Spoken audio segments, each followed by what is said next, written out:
Arrête tout. Ce qui s'est passé ce matin n'était pas censé arriver. À 7h43, 3 dirigeants républicains du Sénat entrent dans le bureau de Mitch McConnell pour ce qui est décrit comme une réunion de leadership de routine. 47 minutes plus tard, ils ressortent. Et selon le contenu que tu as fourni, moins de 2 heures après, Washington est déjà plongé dans ce qui est présenté comme la plus grave révolte interne républicaine depuis le Watergate. Voilà le paradoxe. Officiellement, ce n'est pas un désaccord politique, ce n'est pas une question d'idéologie. Et pourtant, tout indique que quelque chose de beaucoup plus fondamental est en train de céder. Quelque chose qui concerne le pouvoir, l'obéissance et la peur. Fait rapporter, au cœur de cette crise, il y a un appel passé à 2h17 du matin. Une exigence, un ultimatum et une phrase enregistrée qui circule désormais parmi les sénateurs. « Je n'ai pas besoin du Sénat. Ces gens travaillent pour moi. » Mais voici ce qui change tout. Cette fois, la réaction n'est pas la panique, c'est la colère. Et si tu penses que ça ne te concerne pas, attends de voir ce que ces 47 minutes ont réellement déclenché. Ce que cette réunion représente ne peut pas être compris si on la traite comme un incident isolé. Fait, selon le contenu, cette explosion n'est pas née d'un vote raté ni d'un désaccord stratégique classique. Elle arrive après 8 années d'un même schéma, un parti tenu non par la persuasion mais par la peur des représailles.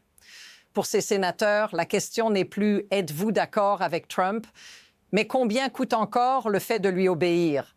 Pendant des années, le calcul a été simple. Résister, c'était la destruction politique. Se soumettre, c'était au moins survivre. Mais regarde ce détail. L'ultimatum, voté d'ici vendredi, où je vous affronte tous en primaire, n'est pas décrit comme une menace parmi d'autres. Il est présenté comme la rupture finale, parce qu'il révèle que même l'obéissance totale ne protège plus. Et voici la question qui commence à circuler dans les couloirs. Si la peur ne garantit plus la survie politique, pourquoi continuer à se taire? La première preuve arrive très vite. Fait, le contenu rappelle 3 épisodes que chaque sénateur connaît. En 2020, Mitt Romney vote pour condamner Trump lors du premier impeachment. La réaction est immédiate. Disgrâce totale. Censure par son propre parti. Isolement politique. Le message est clair. Défier Trump, c'est payer. En 2021, Bill Cassidy fait la même chose. Et observe la mécanique. Il tente de réparer. Il s'humilie publiquement. Il vote avec Trump sur tout. Et malgré cela, Trump soutient un adversaire contre lui. Fait brut. La loyauté n'est jamais une assurance, elle n'est qu'un délai. Puis arrive 2023. Kevin McCarthy négocie sur le plafond de la dette. Trump désapprouve en privé. Quelques semaines plus tard, McCarthy est éjecté. Aucun scandale, juste un signal. Je peux détruire n'importe qui, n'importe quand. Attention, reset. Voilà ce que ces exemples signifient. Le contrôle ne repose pas sur la punition de masse, mais sur des exemples ciblés. Une fois la peur installée, elle fait le travail toute seule. Mais cette semaine, quelque chose bascule. Le texte le dit clairement. La peur ne fonctionne que tant que la menace semble évitable. Et soudain, les sénateurs comprennent qu'elle ne l'est plus. La question change. Ce n'est plus « que se passe-t-il si je résiste ?» mais « que se passe-t-il si je continue ?» Et c'est là que 3 facteurs convergent. Premier facteur, les élections. Fait, le contenu parle d'une carte 2024 brutale.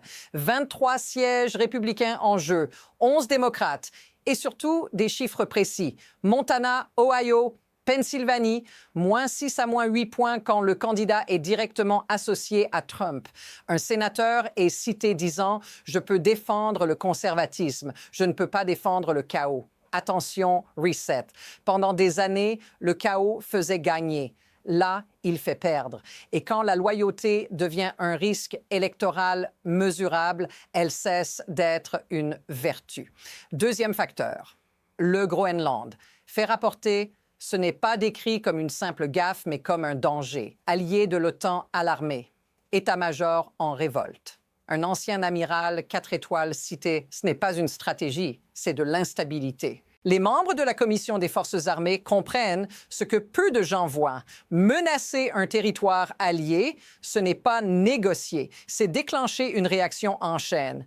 Attention, reset. Perdre des points dans les sondages est une chose. Être associé à une crise internationale incontrôlable en est une autre.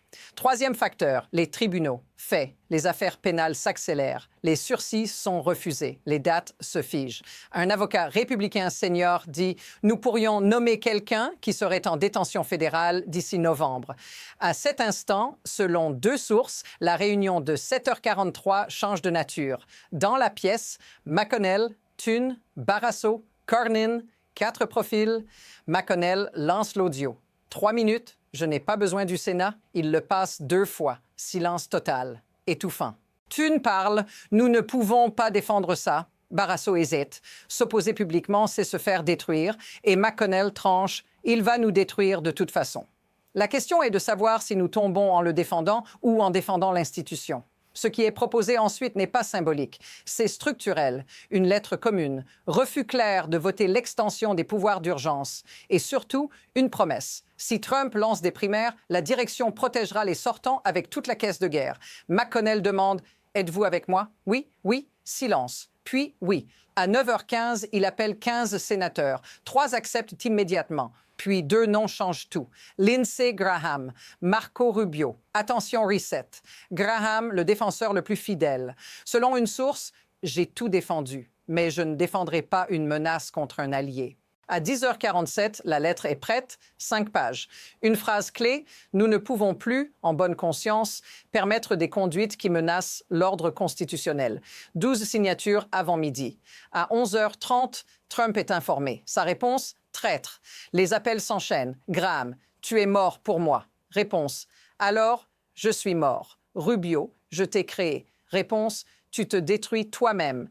3 appels à McConnell, aucun décroché. À 15h, la lettre fuit. Intentionnellement. Le Washington Post. Politico. À 15h15, tout est public. Ce n'est plus une dispute, c'est une révolte. 20 minutes plus tard, un détail capital sort. Un plan en 3 étapes. Réponse coordonnée. Financement massif. Et, en dernier recours, une résolution bipartisane limitant les pouvoirs d'urgence. Pendant ce temps, les démocrates observent. 2 options. Attaquer ou se taire. Selon 3 sources, Schumer choisit le silence stratégique. Pas d'ennemis extérieurs, juste Trump contre les siens. Et Trump, privé d'ennemis, explose. 27 postes en 90 minutes. Une primaire lancée contre Graham. Réponse, qu'ils viennent. Fox News se divise en direct. Les donateurs publient un message codé, stabilité institutionnelle. 17 sénateurs s'alignent. Le chiffre 18 devient obsédant. Jeudi matin, sondage interne, plus 2 sans Trump, moins 4 avec lui, 6 points d'écart, puis un choc silencieux. 42 collaborateurs du Sénat menacent de démissionner. Quand l'appareil refuse de fonctionner, tout s'arrête. Les alliés internationaux parlent. Royaume-Uni, Allemagne, France, OTAN, tous expriment leur alarme.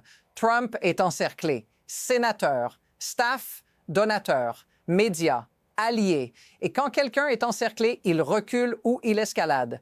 Jeudi matin, il choisit l'escalade. Un rallye en Caroline du Sud chez Lindsey Graham. Vrai républicain contre Rhino.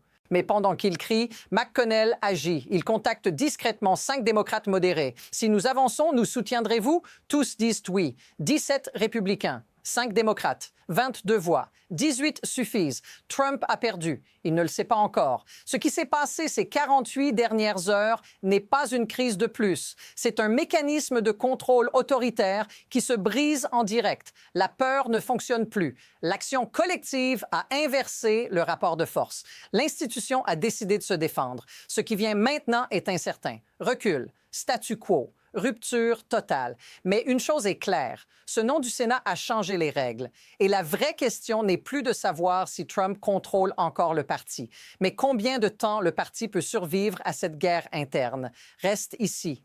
Abonne-toi. Parce que ce qui arrive ensuite ne ressemblera à rien de ce que Washington a déjà vécu.